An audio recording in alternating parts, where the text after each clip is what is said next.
Эми мындайда Мухаммедкалый Жүжекевич, сиз алып келип атасыз, ишеним көрсөтүп атасыз, биз колдоп беребиз, ар дайым эле колдоп берип атабыз. Бирок кичине ачуучундук суроолорду берип алалы деп ушул жерде отурабыз. Аны туура түшүнүш керек да. Капа болбош керек, аны оңдойлу. Может, силерге биз жардам берип атабыз. Бүгүнкү күндө Минселкосто канча адам иштейт? Мындай зарплата алып иштеп аткандар. Статистика барбы? Кожоек Жечебекович, бүгүн Минселкостун штатында 4902 адам бар. Анын 82% суу чарбасында, 4019 адам суу чарбасында. 883 калган департаментте 84 адам борбордук аппаратта. 2012 жылы кайра иштетүүнү промышленности эки жакка бөлүп койду элек да. Пищи переработканы Минселкоско, ГКПНге промышленности бөлүп бергенбиз да. Эмне пайда болду? Мына кайра иштетүү боюнча эмне пайда болду, эмне жылыш болду? Кожоек Жечебекович, Канча адам иштейт ушу пищи переработка жакта сиздерде? Кожоек Жечебекович, бүгүнкү күндө ошол тамак аш өнөр жайы Минселкосто саясаты болгону бизде 5 адам иштейт. Отдел экенде, бир отдел Отдел экенде. 5 адам иштейт. Бирок кластердик методдо ошол производство, переработка, сатууда бул сөзсүз түрдө ушул цепочканы биз жок кылбашыбыз керек. Тамак аш өнөр жайы ошол саясаты Минселкосто калуусун мен сизге да комитетте айткам, ошону биз колдоп кетебиз. Жана Минекомго кайта алып барып бириктирип, тиги ГКПНдикинде алып туруп Минекомдун астына алып барса болбойбу? Силердин суу чарбаңарды бөлүп туруп өзүңөрдү департамент кылып койсо болбойбу? Реформа жүргүзсө болбойбу? Канча грант алдыңар 5 жылдан бери айткылачы? Саранча жана башкаларга. Мен толук маалымат жок экен 5 жылда канча. Жок, бар да бирок канча экени. Менде толук маалымат жок экен, мен сизге берейин. Анан бул паспорт фермера дегендер чыгарабыз деп атасыңар. Бул кандай паспорт болот? Негизинен бул багы электрондук ал чарбасы боюнча паспорт фермера деп бүгүнкү күндө чын айтканда ар бир мындай жеке адамдын, фермерлердин, кооперативдердин жерлери бар. Биз ал эки этапта болот. Биринчи растениябыз, анан животноводство боюнча. Негизи бул керек. Себеби дегенде бүгүнкү күндө биз статист катары эмес, ошону өзүбүз ар бир рубардын тегерегинде ушул нерсени алып келсек болот. Биз атайын даярдаганбыз бир презентация. Ошону эме болсо сизге ошо комитетке бир жерде мындай сунуштасак жакшы болот эле. Бул платный болобу? Жок, бул бесплатный. Себеби дегенде биз азыр программаны обеспеченияны Минселкостун тегерегинде биз атайын бюджеттен эмес, башка бир проекттен таптык.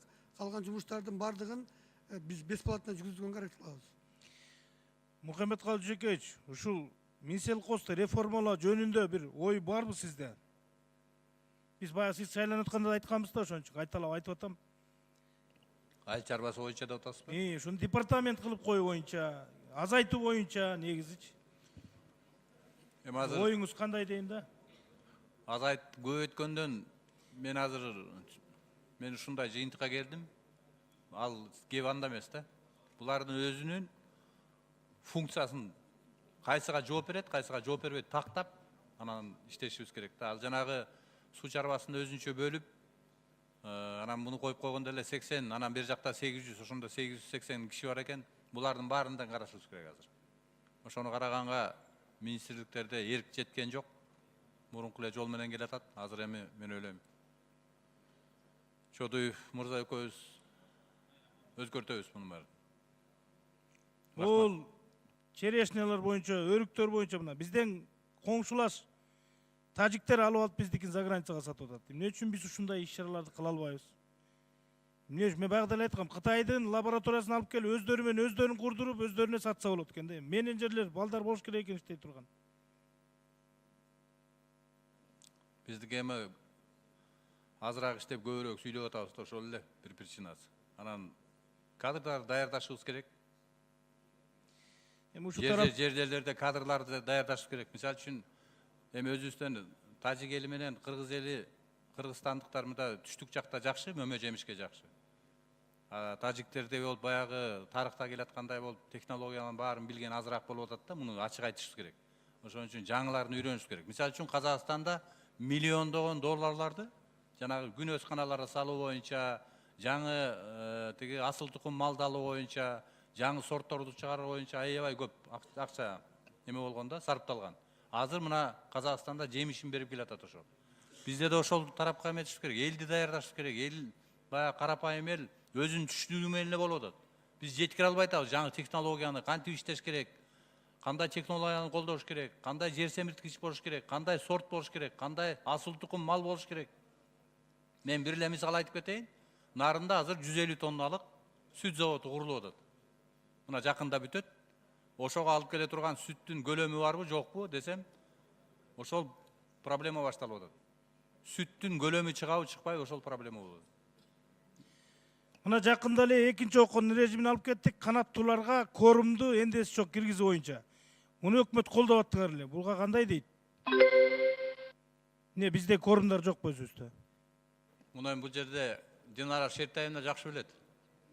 Жок, ушуну толук айтпай койгондо баягыда.